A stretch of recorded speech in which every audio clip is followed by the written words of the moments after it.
Now first I'd like to draw to your attention that the history of mental asylums themselves was to get rid of the unwanted people in society. And I am about to prove to you, beyond any doubt, that this same monstrous system exists today on a more harmful level, and that it has to do with eugenics and even Nazi Germany and the roots of it. So let me start in 1808. In 1808, a German physician named Johann Christian Reil coined the term psychiatry.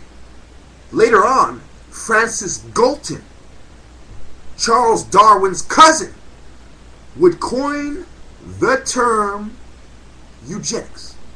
So Reil coined the term psychiatry, Galton coined the term eugenics. And the asylum existed to get rid of unwanted people. Now remember, Nazi racism, I'm going to read you a clip from Wikipedia, because there's a lot of people that see the same way that I do. In Wikipedia, it says that Nazism was the ideology and practice of the Nazi Party and of Nazi Germany. It was a unique variety of fascism that involved biological racism and anti-Semitism. So, it involved biological racism as well as anti-Semitism.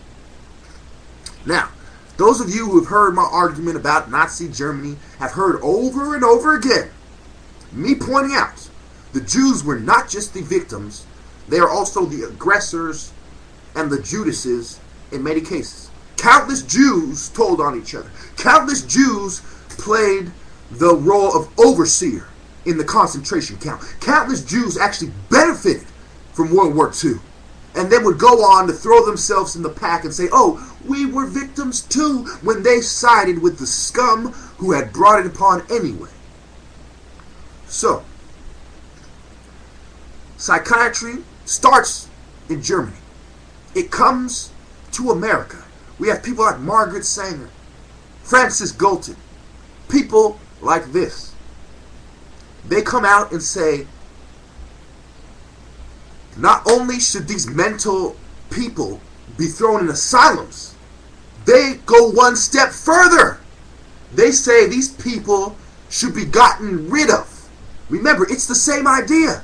They come to the conclusion that people who act different and become unwanted members of society should be put in asylum.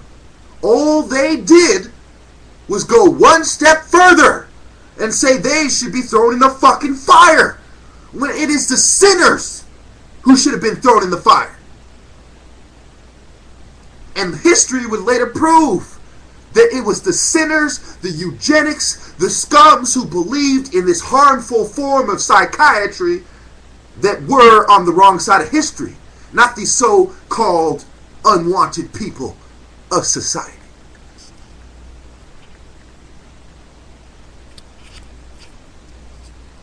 My camera constantly going out of focus.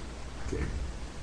So, I have connected the Tool Society, which is the secret society that believed in eugenics prior to Hitler, and Hitler had joined them prior to rising to power. Now, I've connected the Tool Society with Margaret Sanger, 1900s, early 1900s, World War I era, etc., America.